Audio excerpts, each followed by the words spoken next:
So, welcome again for the Go to Market Masterclass. I'm so glad you got a chance to attend this and spend some time thinking about marketing for your own company. Um, so, I'm going to very quickly go through our agenda for today. We'll start by introducing a little bit about who I am and my company Step to Growth, and then we'll dive quickly into deep into what are the different components you need to create a marketing plan. Talk a little bit about how to do some market research and around what components. How do you define objectives, market segmentation, messaging and positioning, your buyers and sellers journey, some tools you can use to help you automate marketing, and a lot more. So it's going to be an action-packed session with lots of tactical advice and action items you can take and actually start implementing marketing for your own company. So, a little bit about me. I am Sneha Lundia, the founder and CEO of Step to Growth. We are a growth accelerator helping startups create a strong marketing foundation for scalability and growth. In the past couple of years, we've had two acquisitions. One company was acquired by IBM, and then the other one was acquired by Persistent Systems, both public companies.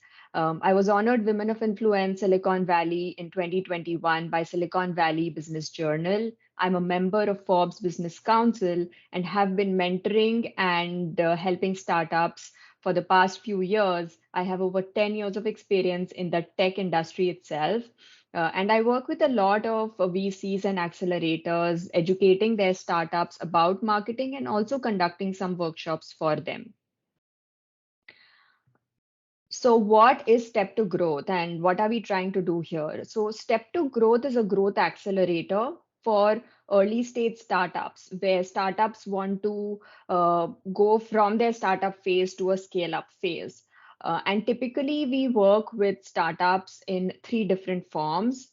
The first is our masterclass. This masterclass is a self paced, very action oriented marketing guidance to help every startup go to market with ease. This is only focused on founders. So if you are a student looking to learn about marketing, this is not something you would want to do. It does not talk about marketing concepts. It just talks about steps you need to take to go to market and what kind of resources will you need. So it has a lot of action-packed frameworks and wireframes, which we have been using for the past 5 years to help startups here in the Silicon Valley. Another way we help startups is through our growth enablement program, which is a very personalized engagement for growth stage B2B tech startups. And when a startup has reached the MVP stage and are looking to scale up, that's when this program is most effective and efficient. We work with them to figure out all the different pieces of marketing they will need to go to market. And then our services arm helps actually create those pieces and tie them all together so that the business development and sales team can take all of that and run with it. Uh, and then for earlier stage startups where you might be in an idea stage and still trying to figure things out, we have a lot of free resources available on our website. And these kinds of events are another thing which we do time and again to just educate early stage founders to not make the mistake most founders do. Our resources include a lot of blog posts, a lot of guides, videos, infographics, just to help you create that marketing foundation for your own startup. So why did I start Step to Growth and what are we trying to do here is basically we all know that 9 out of 10 startups fail and 42% of them mainly because of either not finding a product market fit or doing some form of poor marketing. And I really want to avoid that. We want to make sure that startups are educated and know and analyze their idea before they take it to market and invest so much. And they have these questions answered so that we reduce that number. So let's get right to it. So let's talk about what I call a marketing pyramid. A marketing pyramid is how we define marketing here at Step to Growth, where the base of this is the marketing foundation, which involves everything around your brand identity, your branding. So, like things like your logo, your color palette, your uh, fonts, which visually represent your brand, the vision and the goal of your company. These form your marketing foundation.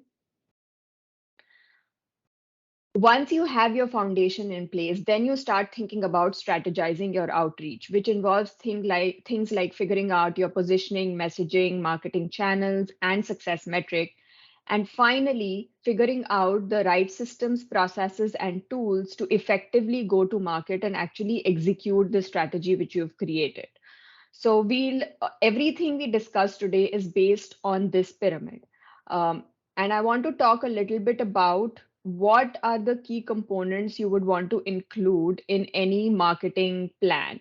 So based on our experience and what we've been doing so far with startups, we feel that these are the 9 things that should be included in any marketing plan. The first is a little bit about your vision and your mission. So that everyone associated with the startup gets a decent idea about what you're looking to do and why you're doing that. Then it should have some detail about your market. So a little bit of research about your competitors, your industry, to give an overall idea about what kind of market are you dealing with. Then comes discussing things around your business and marketing goals. One of the biggest mistakes which startups make is they have a very separate business goal and a separate marketing goal, and that's not how it should be. You cannot have a random marketing goal. You want to make sure that first you're defining your business objective and then associating your marketing to support that business objective. A detailed analysis of your market segments which you would go after and need analysis for each of these segments. So whether there is actually a need and what kind of personas make sense. Then defining your go-to market foundations, which means things like your messaging, positioning, your value proposition, your pricing and packaging, the entire solution or offering you have.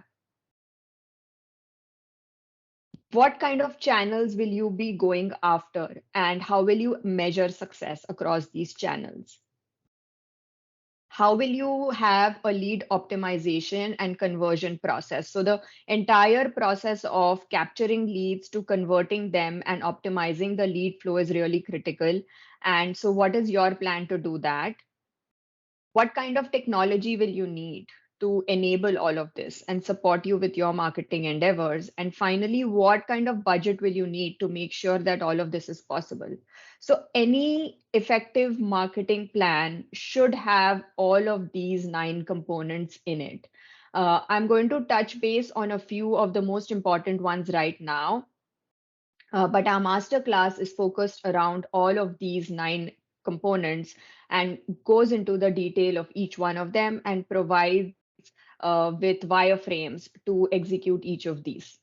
So let's talk a little bit about a few of these in detail, starting with figuring out your vision and mission. This should include 4 key things: your core values, your mission, your vision, and your exit strategy. So let's spend a couple of minutes here. Why are these important basically? So core values are important because that forms the personality of your company. What do you as a founder believe in, and what do you want your company to believe in? And that is the presentation which will go out to your audience. So things like honesty or clarity or transparency, like these are core values. So defining yours will help you figure out the personality of your company, but it will also help your team and other future employees joining your company know that this is the kind of culture you have in your company. Your mission is something which you are working towards at present. So, for example, Step to Growth's mission is to help startups be self sufficient for its marketing. That's something we are working for today. And a vision is something which is very futuristic and has a much broader overview. Uh, so defining both your mission and vision will again give clarity to not just you, but also to people associated with you, be it your employees, be it your customers, or even investors. And finally, your exit strategy. Now, exit strategy can be anything. It can be for small business owners, it could be having a lifestyle business.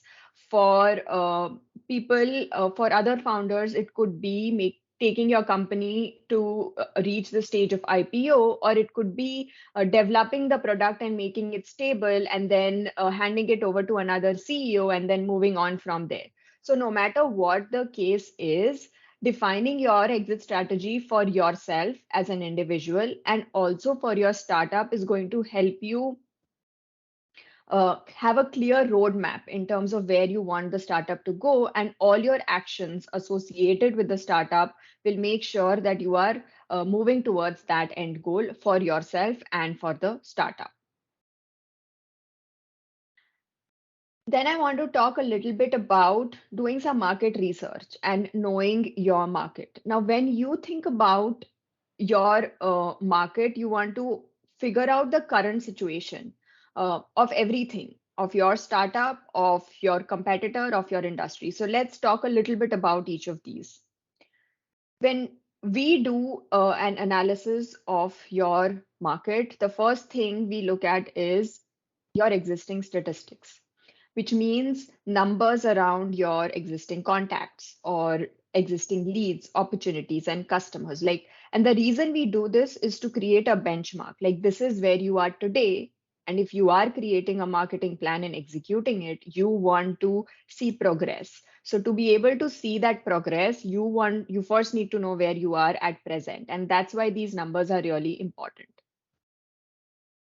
Then spend some time doing SWOT analysis. SWOT, which stands for strengths, weaknesses, opportunities, and threats, is a simple tool, but it is really helpful. And I always recommend doing SWOT analysis for both you as a owner, founder, and your startup. Now, why do I recommend you do it for yourself? Is because all of us have strengths and all of us have weaknesses. By understanding what they are, we can build the right team and we can figure out what kind of talent do we need to bring in to make sure that we are achieving our goals. Similarly, understanding the talent of our startup team as a whole we can figure out what are our weaknesses and where do we need to pay more attention to lead in the market. Competitor analysis is really important just to figure out your differentiation and competitive advantage. Now, when you think of competitor analysis, analyze things like what are their offerings, what are their products, just a little bit of overview about the company and where it's going. Were they recently funded? What kind of customers do they serve? Maybe you have a similar product, but you have a different target market. So that can be your differentiation. Do they have a surge in hiring? If they do, that means they might be adding a new feature or enhancing their product. So these are some analysis you can do based on simple research on your own. You do not need to hire a research agency to do this. Just doing this on your own can help. And then finally, spend some time in understanding what's happening in the industry. What are the different trends and conditions, and what kind of implications do they have on your industry? Different things can have different implications. A pandemic in one place can affect everywhere else and impact anything. It might be a supply chain, or it could just be the fact that people are not able to work because they are sick, so it impacts your productivity. So everything happening in the world is going to have some impact on you, and understanding the current trends will help you be more prepared for what's happening. So I talked a little bit about your business and marketing goals, where it is really important that your business goals and your marketing goals go hand in hand. So I want to spend some time here in giving you an idea about how to craft these business goals and then how to align them with your marketing objectives. So first, let's talk about business objectives. When we think of business objectives, we think of four key buckets that any objective falls under. The first bucket is financial objectives. So anything related to revenue or fundraising goes into that. Here I'm taking a small example so that you can understand what it means. So let's say the objective is to generate $1 million in revenue. The next objective is number of customers. Now, sometimes the number of customers can directly relate to the revenue, but there might be times where it's not directly related to the revenue, but it's more of a goal.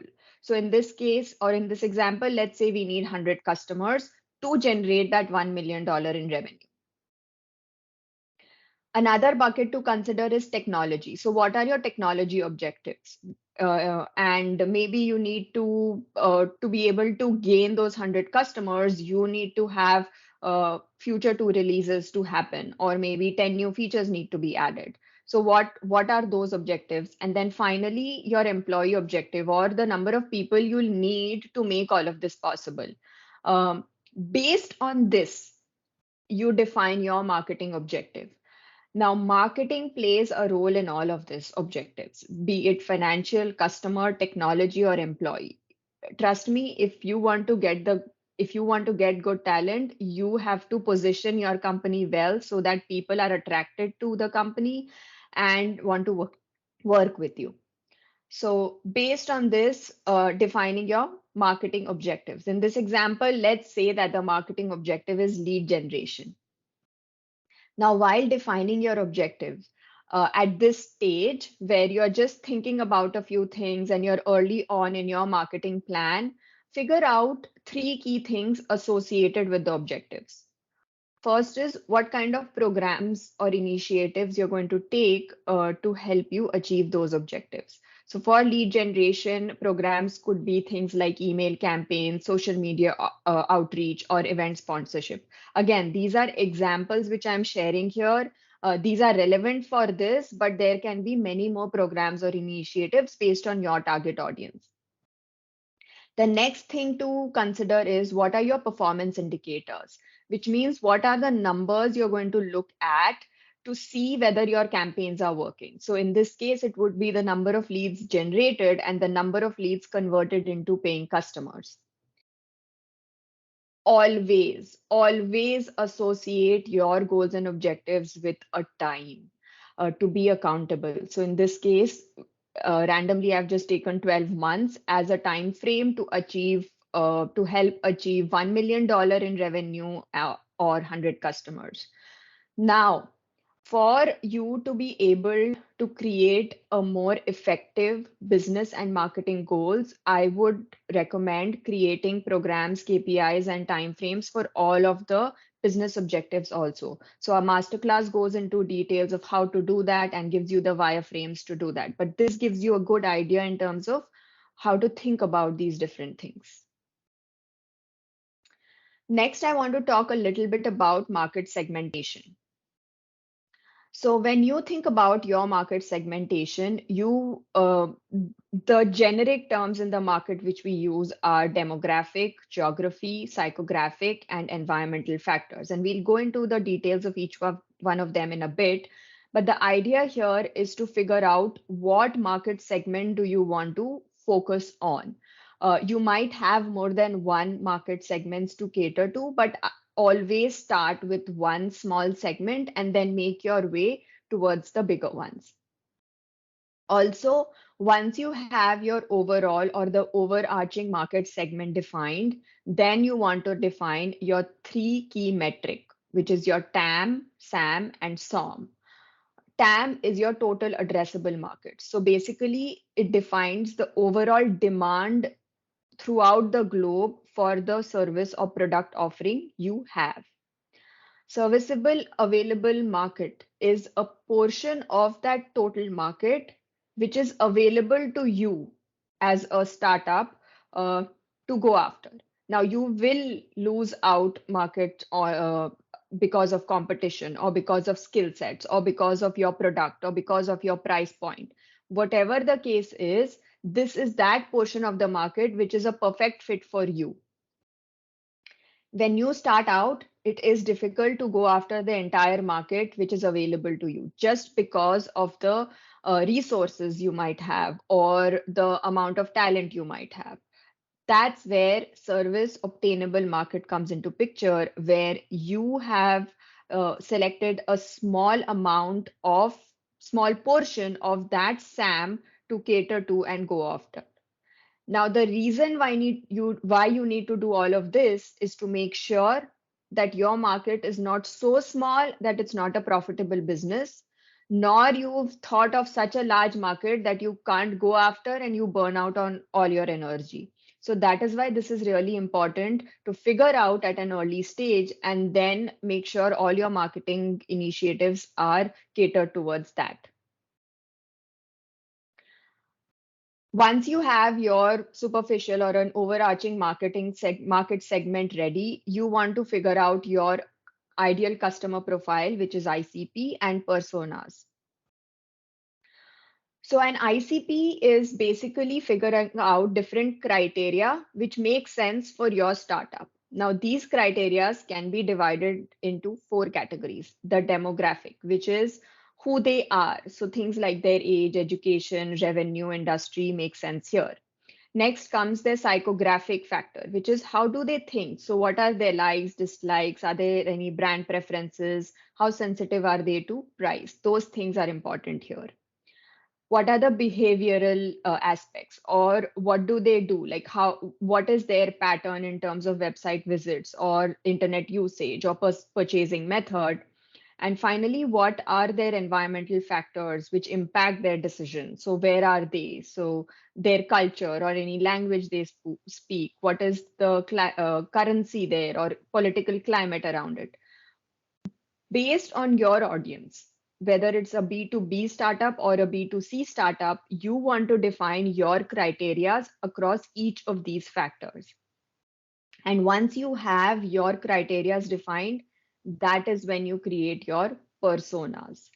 Now, depending on your product or service, you can have more than one persona. So, for example, if you have an enterprise class software product, then you will have more than one personas where the actual user of the product will be different from the person who approves the budget or makes the decision to make that purchase. So, depending again on your product, figure out the different profile criterias and then define your buyer personas. And then these are just examples of two different buyer personas where Natasha is a decision maker while Jonathan is actually the user of the product.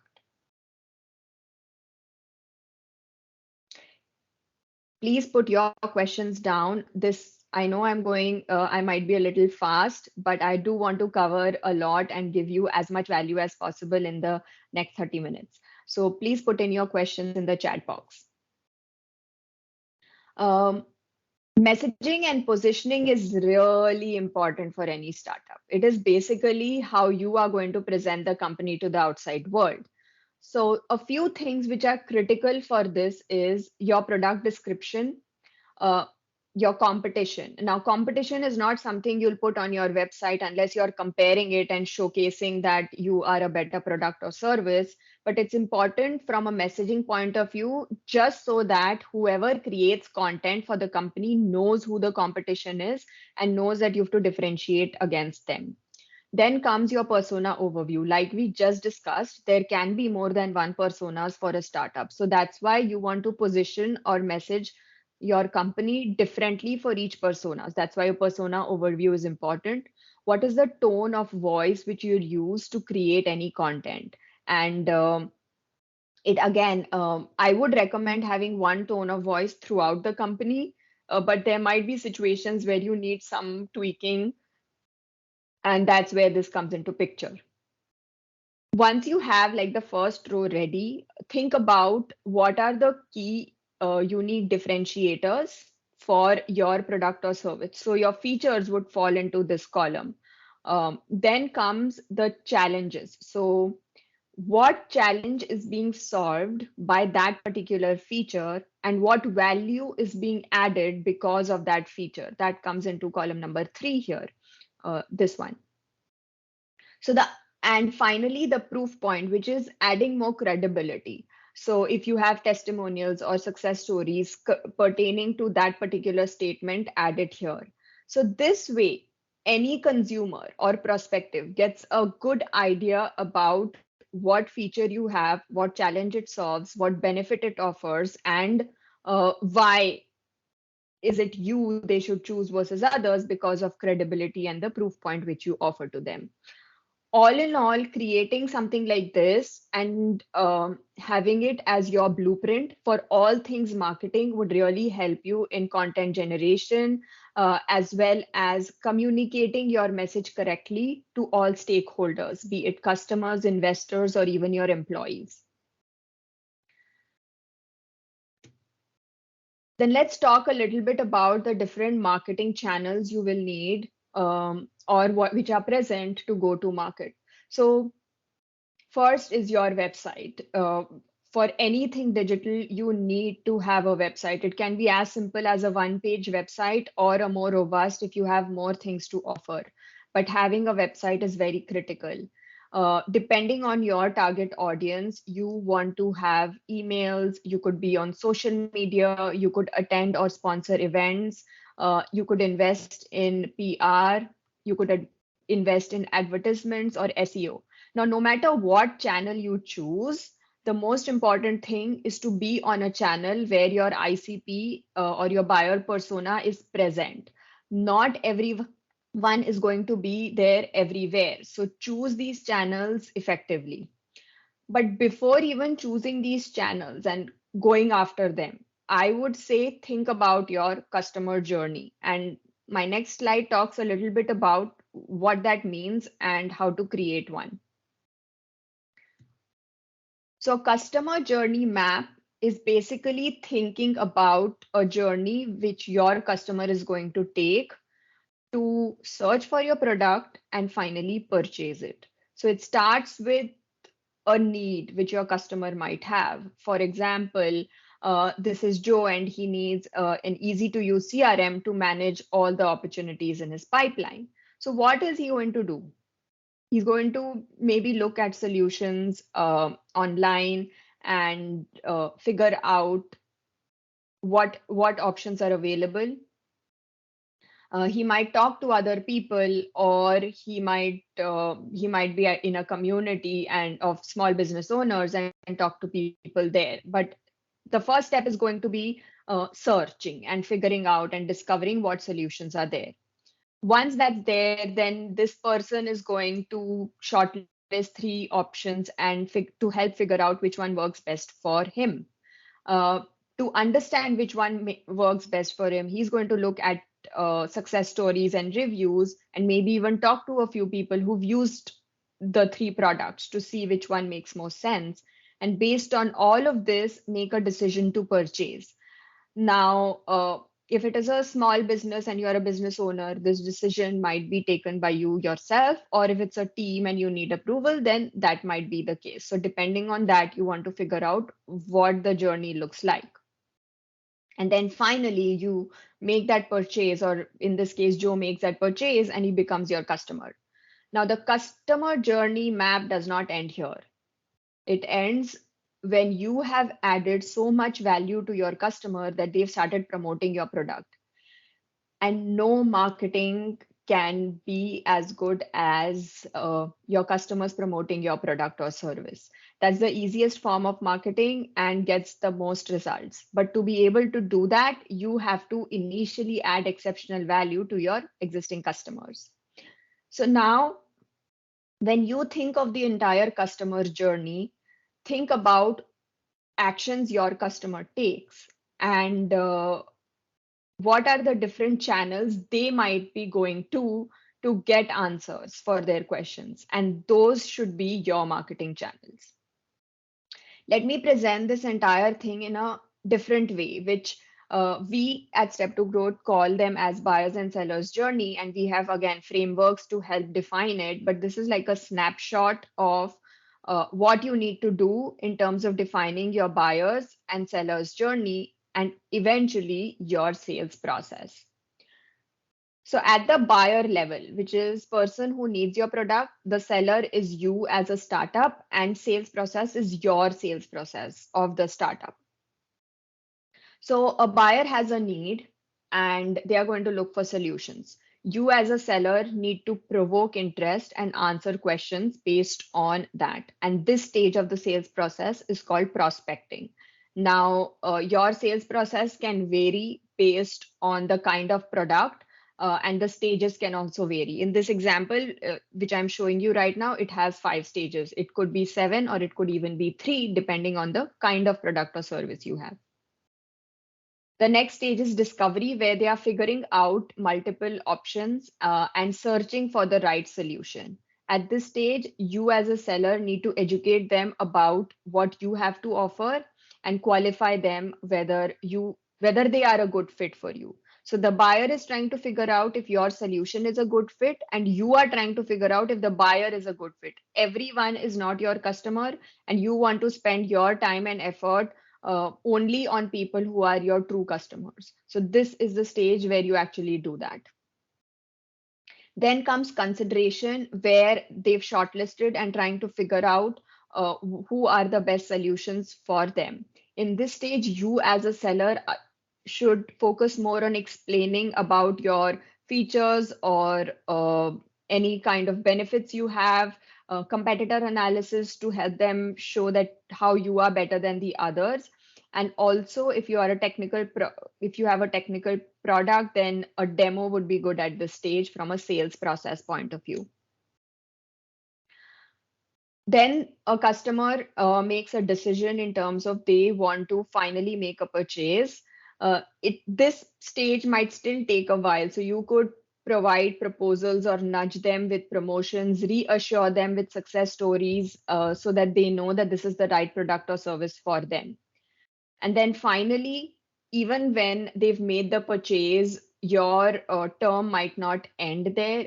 If you have a product or service where you can continue to offer the solution you have for a much longer time, then you want to add value, and at the right point in time, think about renewing contracts or nurturing them throughout their customer journey. So in this example, there are 5 stages. Like I've said, you could have more than this or less than this, depending on your product or service. Once you have your journeys defined, that's when you start thinking about your leads. Like, how are you going to get these leads? And then what do you do with them? So this is a pretty straightforward sales funnel, very similar to the buyer's journey or seller's journey, which we were just discussing. You'll see that that also had 5 stages. This also has 5 stages. So these stages are very dependent on what you have defined early on. Now, based on that, at each stage of this sales journey, you have to have certain marketing components ready for the sales or business development team to convert them.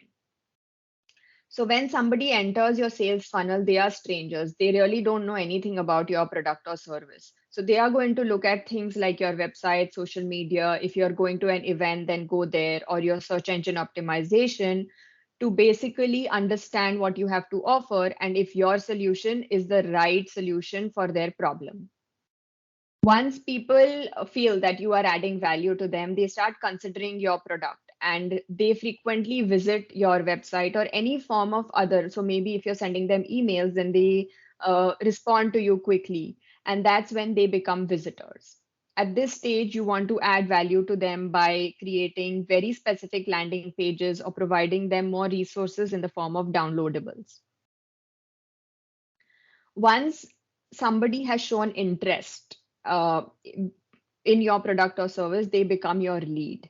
And by doing that, you can now further nurture them by sending them nurture or drip emails, by creating a workflow and automating that entire workflow to nurture them until they become your customers.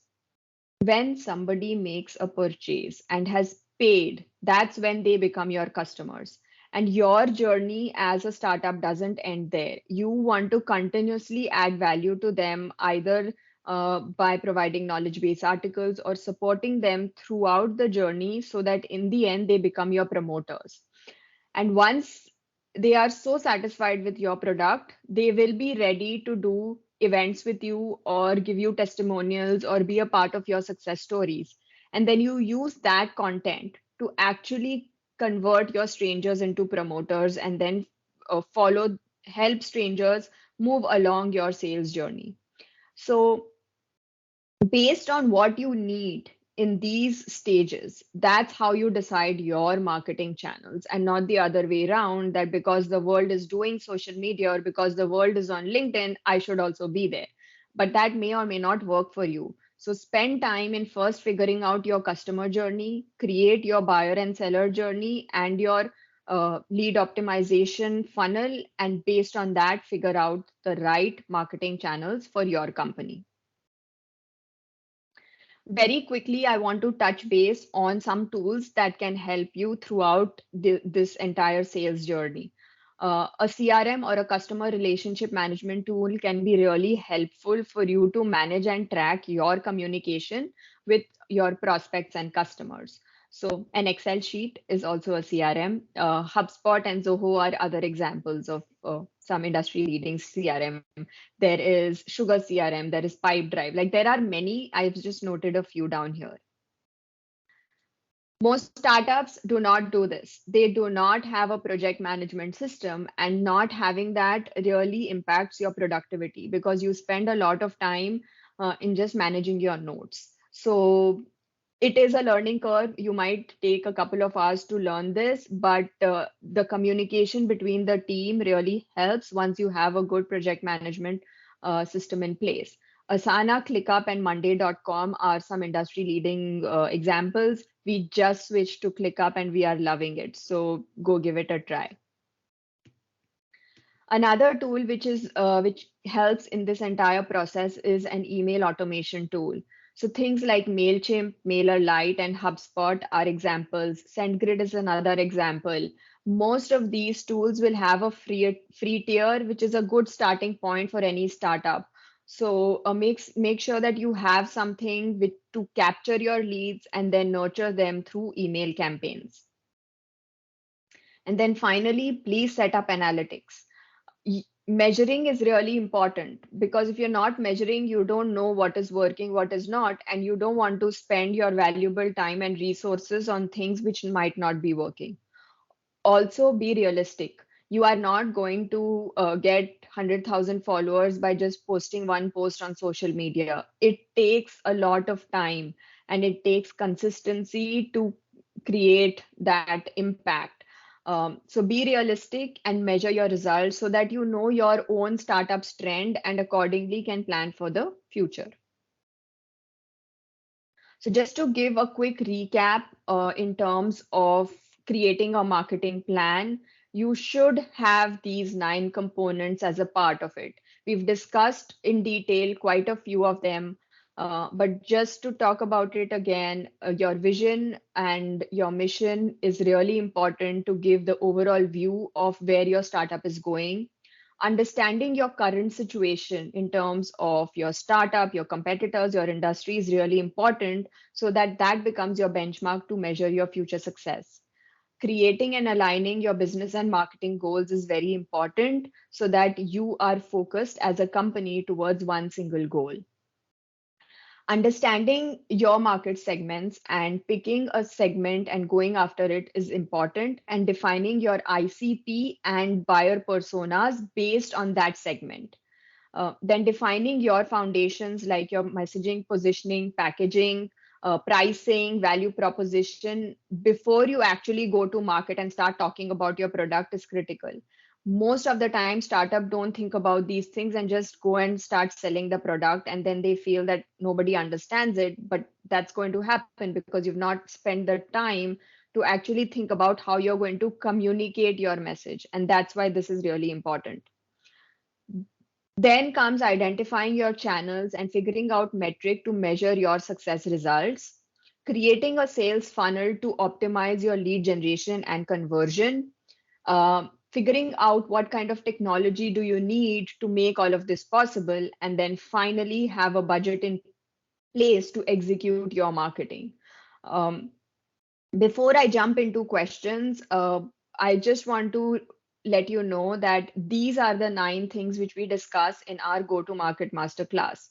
And talking a little bit about it so that you have a good idea in terms of what we plan to do with it, is that in our go-to-market masterclass, we are focused on providing actionable tactical wireframes and guidance in terms of how to use it. So these are like just examples of wireframes which we have. All of these are editable. So these are not PDFs, but editable versions where you can put things in, be it your go-to-market strategy, your segmentation, your competitor analysis. The Everything we do is to help you plan and seamlessly execute your product or company launch. The Most of the times when you think of marketing, you just think of marketing, but marketing alone is not going to work. You want to look at the entire strategy, considering your sales and business development, and how marketing can support your sales and business development, because that is the end goal, which is revenue generation.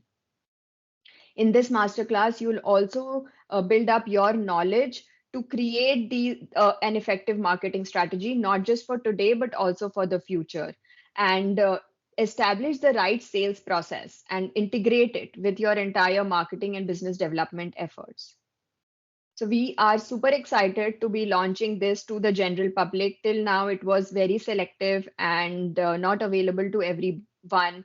So this simple, actionable, and proven way of creating a detailed marketing plan is going to be available at a launch price of $9.99. And Megha can share with you a link to have a look at what it contains.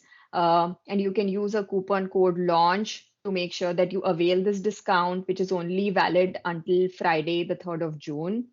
What you'll get in this, along with all the frameworks and guidance to use that framework, is once you have that detailed marketing plan ready, you sit and chat with me, send me the plan in advance, and I sit with you and go through your plan and critique and give you recommendations on how you can do better in terms of launching your startup or scaling it. There are a lot of pre-filled wireframes as well to give you an idea of how to use it and examples. Everything is very easy to follow, so you do not need to know marketing before jumping into this. This is very well designed just for founders, and all the lessons are short and actionable. So there is something after every lesson. If we are talking about competitor analysis in a lesson, then post that you will get the competitor analysis framework and how to use it, and you will be required to go and do that for your startup. If you are looking for something just from education point of view, then this is not for you. This is going to be very action oriented and fast paced. So it is only for founders who are ready to go and launch their startup or scale their startup. Everything, like I said, is editable. All the frameworks are editable, so you do not need PDFs, you do not need to download. Everything is in the cloud, safe for you. So feel free to use it and share it with your team as you start creating your marketing plan. And we will always be there to support you. That is our aim. So you will have email support throughout the journey, and then of course have a call with me throughout the journey to review and go through your marketing plan. So again, this offer is only valid until 3rd of this month, so Friday. Use the code launch to get this price. And on that note, I am going to jump right into questions. So any questions you might have, either related to the presentation or related to the masterclass I just talked about, a detailed version of this masterclass which we just had, I'm all ears. Okay, Megha, do we have any questions? Hi, Sneha. We have a question from Serge.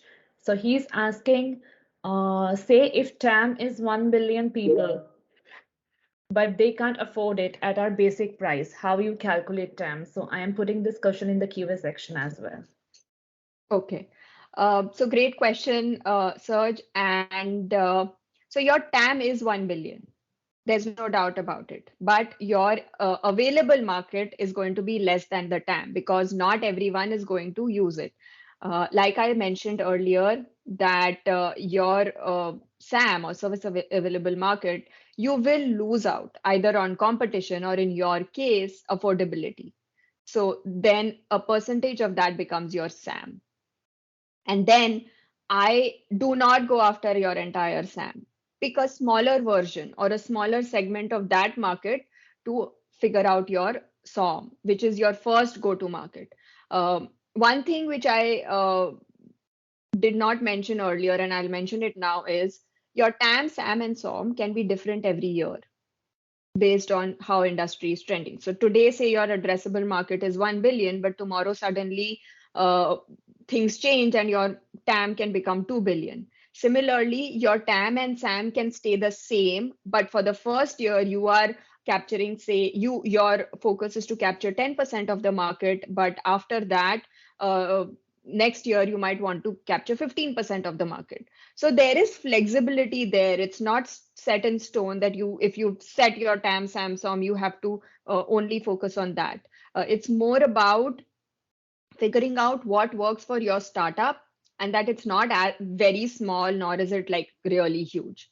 Um, so that I hope answers your question. Your TAM still remains 1 billion. It's the SAM which will change because not everyone can afford it today, but they might tomorrow. So keep that in mind.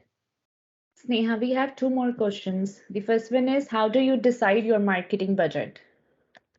Okay. So the marketing budget is different for different stages of the startup. But as a ballpark number, I would say somewhere between 12 to 20% of your projected revenue or your existing revenue. Um, for B2C startups, it's on the higher side. For B2B, it can be on the lower side. Now, this budget should include everything, your strategy to execute, as well as creating that strategy, your infrastructure, and everything else. But this number should kind of take care of all things. Perfect. And then we have another question from Shilpi. She's asking, when is the right time to start marketing? So it's never too early to start marketing. Even if you just have an idea, you can market it. Just the most important thing at an early stage is to get feedback. And to be able to do that, you need to talk to people and market your idea or your product or your service. So it's never too early, but if you are a little late, don't be worried about that too. The good thing is that you have thought about marketing, that's why you are here. So spend some time in creating these foundations and you'll be good. But start thinking about it at an earlier stage is what I would always recommend. Perfect. Thanks, Sneha. All right. I know Megha has added my LinkedIn, so feel free to reach out to me. If you are sending me a connection, if you add a note, I might accept it faster just because they bump up on top. Uh, but do check out our masterclass if you have any questions related to our masterclass or related to anything marketing. You can always send us an email at marketing@steptogrowth.com. Or if you are interested in more of such free events, follow us on LinkedIn and you'll keep seeing things there. We post all our resources also on LinkedIn. So there are some nice, fun videos. There are um, great collaterals. There are infographics. So anything you need to help you go to market, let us know. If there's a resource you need and you don't find it there, let us know and we'll create something for you. Thanks a lot, everyone, for your time today. I hope this was helpful, and you'll see many more of these your way as we move forward and continue to support startups. Please feel free to reach out to us either on LinkedIn or on our website, steptogrowth.com. Take care, stay safe, and see you all again next time. Thank you so much.